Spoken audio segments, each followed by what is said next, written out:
படம் நல்லா இருக்குண்ணா, ரொம்ப நல்லா இருக்கு. எல்லாருமே பார்க்கணும், ஃபேமிலியா வந்து பார்க்கணும். முக்கியமா பசங்க வந்து பார்க்கணும். பேரண்ட்ஸோட போராட்டம் என்னங்கிறத தெரிஞ்சுக்கலாம். ஒவ்வொரு மிடில் கிளாஸ் பையனோட வாழ்க்கையை வந்து ஒரு பெரிய கனவு எப்படா நம்ம வீடு வாங்கணும், அது கதையா கொண்டு வந்திருக்கேன். எப்படி நான் இருக்கேன் இல்ல அதான் பெர்ஃபெக்ட் கனெக்ட். நல்ல மிடில் கிளாஸ் பீப்புளுக்கான என்ன போராட்டம், அந்த ஒரு வீடு வாங்குறதுக்குள்ள என்ன போராடுறாங்கிறது தெளிவா காமிச்சிருக்காங்க. எல்லாரும் டைரக்டருக்கு பாராட்டுக்கள். ஆக்சுவலி ரொம்ப நல்லா பண்ணியிருக்காங்க. சித்தார்த்தோட நடிப்பு எப்படி இருந்தது? எல்லாருமே சுமார் அவங்க எல்லாருமே நல்லா பண்ணியிருக்காங்க. அவங்கவுங்க கேரக்டர்ல எல்லாருமே நல்லா பண்ணியிருக்காங்க. அண்ட் சித்தார்த்தோட அந்த அந்த ஒரு ஏஜுக்கு அப்புறம் அந்த பேரண்ட்ஸால பண்ண முடியலையேங்கிற ஒரு வருத்தத்தை அவர் பொண்ணு எஸ்பெஷலி அவங்க ரெண்டு பேருமே ரொம்ப நல்லா பண்ணியிருக்காங்க. சித்தார்த்தும் அவங்களோட தங்கச்சியா வர கேரக்டருமே ரொம்ப நல்லா பண்ணியிருக்காங்க. Thank you so much. நல்ல படம் பாருங்க எல்லாரும்.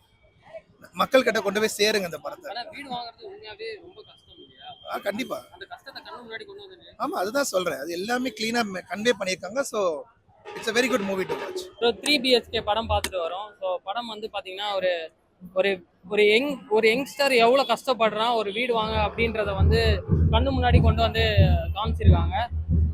நம்ம வந்து 8 தோட்டாக்கள் படம் பார்த்துட்டு இந்த டேரக்டர் கிட்ட வந்து வேற ஒரு படம் இருக்கும், ஏன்னா ட்ரெய்லர்ல காமிச்ச எதுவுமே வந்து படத்துல இருக்காது ஒரு சில படங்கள்ல. அதே மாதிரி தான் நினைச்சிட்டு நம்ம இந்த படத்துக்கு வந்திருப்போம். பட் இது ஒரு ஃபேமிலி கதைன்றதுனால ட்ரெய்லர்ல என்ன இருந்துச்சோ அதே தான் படத்துலயே இருந்துச்சு. அதை தாண்டி சரத்குமார் சார், தேவயானி மேம் பார்க்கும்போது நம்மளுக்கு வந்து சூரியவம்சம் அந்த ஃபீல் வந்து அங்கங்க வந்துட்டு போகுது. அது வந்து மாற்றவே முடியல, ஏன்னா அப்படி ஒரு காம்போ இல்லையா, அது அப்படி ஒரு பேர் இல்லையா, அதனால வந்து வந்துட்டு போகுது. அதை நம்ம மாற்றவும் முடியாது, மறக்கவும் முடியாது. மொத்தமாக 3 BHK எப்படி இருந்துச்சுன்னா, இது வந்து படம் இல்லை ஒரு வாழ்க்கை, அப்படிதான் வாழ்ந்துருக்காங்க படம் ஃபுல்லா. படம் சூப்பரா இருக்கு, கண்டிப்பா வந்து பாருங்க. இந்தியன் 2 கம்பேக் இல்லையா ப்ரோ, இது கண்டிப்பா ஒரு நல்ல படம் ப்ரோ. இது படமா பார்க்கறத விட ஒரு வாழ்க்கையா ஒரு ஒரு ஒரு அதான் ஒரு யங்ஸ்டரோட வாழ்க்கையா பார்த்தா தனக்கு பிடிச்சது எதுவுமே செய்ய முடியாம வாழ்க்கையில தோத்துக்கிட்டே இருக்கோம். நம்ம எல்லாருமே தான், நம்ம எல்லாருக்குமே இந்த லைஃப் கனெக்ட் ஆகும். ஃபர்ஸ்ட் ஹாஃப் உங்களுக்கு பயங்கரமா கனெக்ட் ஆகும், இவன் தாண்டா நானு அப்படின்ற மாதிரி கனெக்ட் ஆகும். செகண்ட் ஹாஃப் மட்டும் கொஞ்சம் சினிமாத்தனமா இருக்கும், பட் ஓகே தான். கிட்டத்தட்ட எவ்வளவு வருஷம் ஆச்சுன்னு தெரியல, அருமையான ரெஸ்பான்ஸ். எல்லாரும் ரொம்ப அழகா ரெஸ்பாண்ட் பண்றாங்க, கிளாப்ஸ் தட்டுறாங்க, இமோஷனலா இருக்காங்க. நேர்ல பாத்துட்டேன், ரொம்ப நல்லா இருக்கு. சூரியவம்சம் அப்புறம் இப்பதான் இந்த கமலா தியேட்டர்ல நான் ஆடியன்ஸோட சேர்ந்து என்னோட படம் பார்த்துட்டு இருக்கிறேன். அவ்வளவு வருஷங்கள் கழிச்சுட்டு பார்த்துட்டு இருக்கிறேன்னு ரொம்ப சந்தோஷமா இருக்கு. தேங்க்யூ.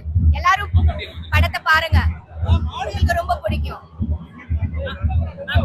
குடும்பமா வந்து படம் பாக்குறாங்கல்ல, குடும்பமா வந்து படம் பாக்குறதே குறைஞ்சு, இந்த படம் அது மாத்துமா? கண்டிப்பா கண்டிப்பா, இது ஒரு நல்ல ஃபேமிலி ஃபிலிம். எல்லாரும் குடும்பத்தோட வாங்க, உங்களுக்கு ரொம்ப பிடிக்கும். 3 BHK இது உங்க படம், உங்க வீட்டோட படம்.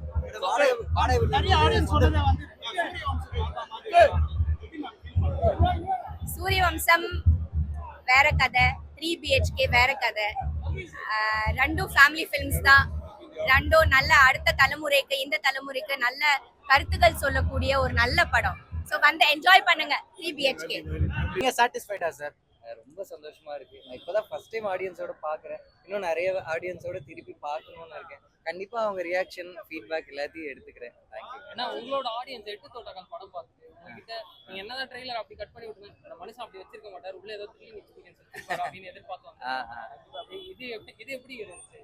ஆக்சுவலா இந்த படத்தை த்ரில்லரா இல்லாம ஒரு இமோஷனல் டிராமாவா பண்ணணும்னு ஆசை எனக்கு. கண்டிப்பா 8 தோட்டாக்கள் மாதிரி அடுத்து ஒரு கரெக்டான கதை அமைஞ்சா கண்டிப்பா 8 தோட்டாக்கள் மாதிரி ஒரு படம் பண்றேன். நிச்சயமா நிச்சயமா.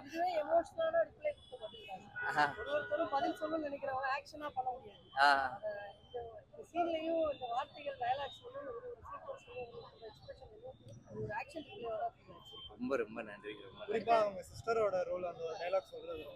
ரொம்ப ரொம்ப அது இன்னைக்கு ரொம்ப தேவைப்படுற விஷயமாவும் இருக்கு. நிச்சயமா அதான், யாருமே அவங்களோட செல்ஃப் ரெஸ்பெக்டையோ சுதந்திரத்தையோ விட்டு கொடுக்க கூடாது அப்படின்றத எங்களோட, அது முக்கியமா பெண்கள் மேரேஜ்ன்ற ஒரே ஒரு வேர்டால அவங்களோட என்டையர் லைஃபை அவங்க சாக்ரிஃபைஸ் பண்ணணும்னு அவசியம் இல்லை அப்படின்றது. ஃபர்ஸ்ட் ஹாஃப் பொறுத்த வரைக்கும் சித்தார்த்த பார்க்கும் போதெல்லாம் சொன்னாண்டா நீ அப்படின்னு தோண வச்சிருச்சு இல்லையா, அந்த கதாபாத்திரத்தை எப்படி வடிவமைச்சு? நான் அதுதான் நினைச்சேன். அவர் ஒரு ரொம்ப ஒரு சூப்பரான ஒரு ஒரு நம்ம எல்லாரும் வியந்து பார்க்குற ஹீரோவா காட்டாம நம்ம எல்லாரும் ரிலேட் பண்ணிக்கிற நம்மள மாதிரி ஒருத்தரா காட்டணும்னு அப்படி ஒரு கேரக்டரை அக்செப்ட் பண்ணிக்கிட்டு ரொம்ப இவ்வளோ எஃபர்ட் போட்டு நடிச்ச சித்தார்த் சாருக்கும் இந்த இடத்துல தேங்க்ஸ் சொல்லிக்கிறேன். இன்ஃபேக்ட் என்னோட எல்லா டீமுக்கும் தேங்க்ஸ் சொல்லிக்கிறேன். என்னால் அந்த பரபரப்பில் சொல்ல முடியல. சித்தார்த் சார், சரத்குமார் சார்ல ஆரம்பிச்சு எல்லா ஆக்டர்ஸ்க்கு, எல்லா டெக்னீஷியன்ஸ்க்கு எல்லாருக்கும் ஒரு பெரிய தேங்க்ஸ் சொல்லிக்கிறேன். என்னோட ப்ரொடியூசர் அருண்ன்றதுக்கு பெரிய thanks. சார் எல்லாரையுமே ப்ராப்பரா கேஸ்ட் பண்ணிருக்கீங்க, ஒவ்வொரு கேரக்டர்ஸும் பார்த்து பார்த்து கேஸ்ட் பண்ணிருக்கீங்க. அந்த காஸ்டிங் எப்படி இருந்தது? ரொம்ப பார்த்து பார்த்து பண்ணோம். இது இவங்களை ஒரு ஃபேமிலி ஃபோட்டோவா பார்த்தா ஒரு ஃபேமிலியா தெரியணும்னு சொல்லிட்டு, இப்போ மீதா பார்த்தா தேவயானி மேமோட அதே சாயல்ல இருப்பாங்க. சித்தார்த் சார், சரத்குமார் சார் எல்லாருமே அப்படி பார்த்து அதான் சார், பார்த்து அதுக்கு தான் பின்னாடி என்ன மாதிரி எஃபோர்ட்ஸ் போட்டிருப்பீங்க? எங்களுக்கு தெரியாது இல்லையா அந்த காஸ்ட் பண்றது. இல்ல இவங்க ஃபர்ஸ்ட் சித்தார்த் சார், அதுக்கப்புறமா சரத் சார், தேவயானி மேம், அதுக்கப்புறமா மீதா. இன்ஃபேக்ட் இவங்க எல்லாரோட டேட்டும் சேர்ந்து வர்றதுக்காக ஒரு 6 மாசம் வெயிட் பண்ணோம். ஆனா எனக்கு இவங்க ஒரு ஃபேமிலியா இருந்தாதான் அது ஒரு இந்த படமா ஒர்க் ஆகும்னு நினைச்சோம். நீங்க இந்த பர்ஃபார்மன்ஸ் எல்லாரும் ரொம்ப சொல்றது ரொம்ப ஹாப்பியா இருக்கு. ஸோ மாவீரனுக்கு அப்புறம் அடுத்த ப்ரொடக்ஷன் ஆ, இதுவும் சிவா சாருக்கான கதையா தான் இருந்துச்சு ஃபர்ஸ்ட். ஆ. அதுக்கப்புறம் தான் சித்தார்த் சார் உள்ள வந்தாரு அப்படின்ற மாதிரி தான் ஐயோ சொன்னாங்க. இல்ல அப்படி இல்ல. ஏன்னா இது ஒரு ஃபேமிலி ட்ராமான்றத சிவானாக்கு ரொம்ப பிடிக்கும், அப்படி பண்ணுவாரு அப்படின்னு எதிர்பார்த்தேன். ஆமா இல்ல எனக்கு சிவானா அண்ணா மாதிரி அந்த ரிலேஷன்ஷிப் ரொம்ப ஒரு 15 வருஷமா இருக்கு. சிவானா நான் நிறைய படங்கள்ல அப்ப பிஸியா இருந்தாங்க, அதனால நான் சிவானாட்ட இந்த கதையில நடிக்க கேட்கல. உங்க மேரேஜ் கூட ஆமா சிவானா தான் நிறைய சிவானாக்கு நான் நிறைய தேங்க்ஸ் சொல்லணும். ஒரு கரெக்டான ஸ்டேஜ் கிடைக்கும் போது கண்டிப்பா சொல்றேன். எனக்கு சிவானா அண்ணா தான். அஜித் சார் கூட எப்போ எதிர்பார்க்கலாம்? நானும் அதை ரொம்ப மனசார நினைக்கிறேன். நிச்சயமா ஒரு நாள் பண்ணுவேன்ற நம்பிக்கை இருக்கு. நன்றிங்க. ஸோ உங்களோட ட்ரீம் இவரு கூட தான் படம் பண்ணணும், இந்த மாதிரி ஒரு கதை தான் பண்ணணும், 8 தொட்டாக்கள் மாதிரியான கதைகளா இல்ல 3 BHK மாதிரியான கதைகளா? இல்ல இது எல்லாமே ரொம்ப மனசுலேருந்து பண்ற கதைகள் தான். இதுல இந்த கதை சிறந்தது, இந்த கதை அப்படி இல்ல. பண்ற ஒவ்வொரு படமும் அது கண்டிப்பா மனசார தான் பண்றோம். அது இன்க்ளூடிங் இது வரைக்கும் பண்ண 3 படமுமே நான் மனசார தான் எடுக்கிறோம். அதுல ஏதோ ஒரு படம் ஒர்க் ஆகாம போகுது, அதுலேருந்து லேர்ன் பண்ணி இப்ப அடுத்த படம் எடுக்கிறோம். அப்படிதான். லோகேஷ் கனகராஜ் சார் வந்து அடுத்து பென்ஸ் ஆ. வாக்கியனாக்கு கொடுத்துருக்காங்க. நீங்களும் அதே அவங்களோட சேர்லயே ஒண்ணா உட்காந்து வந்தவங்க. அந்த ப்ரொடக்ஷன்ல அடுத்த படமா இல்ல வேற ஏதாவது ப்ரொடக்ஷன்? லோகேஷோட ஃப்ரெண்டு நிச்சயமா இப்போ ஊருக்கு இன்னைக்கு தான் வந்திருக்காருன்னு நினைக்கிறேன். படம் பாக்குறேன்னு சொல்லியிருக்கான். மற்றபடி அந்த ஃப்ரெண்ட்ஷிப் அப்படியே தான் இருக்கும். ஹாப்பியா ஃபீல் பண்றீங்க? ஏன்னா அதுல அவங்க பெரிய பெரிய படங்கள்லாம் ஆமா. பண்ணிருக்காங்க, ஹாப்பியா இருக்கு. ஃப்ரெண்டா எனக்கு ரொம்ப சந்தோஷமா இருக்கு. நான் கூலியை ரொம்ப ஆர்வமா எதிர்பார்க்கிறேன். உங்களை மாதிரியே நானும் எதிர்பார்க்கிறேன். சார் சிம்பு சார் விஷ் பண்ணியிருந்தாரு. ஆமா நான் சிம்பு சாருக்கு பெரிய தேங்க்ஸ் சொல்லிக்கிறேன். ஏன்னா எனக்கு சிம்பு சார் எனக்கு பெருசா தெரியாது. அவர் டைம் எடுத்து எங்க படத்தை பார்த்து சப்போர்ட் பண்ணது, பேசுனது, ட்வீட் போட்டதெல்லாம் எங்க படத்துக்கு ரொம்ப பெரிய சப்போர்ட்டா இருந்தது. நீங்க கேட்டது ரொம்ப சந்தோஷம். சிம்பு சாருக்கு உங்க மூலமாவே தேங்க்ஸ் சொல்லிக்கிறேன். தேங்க்யூ.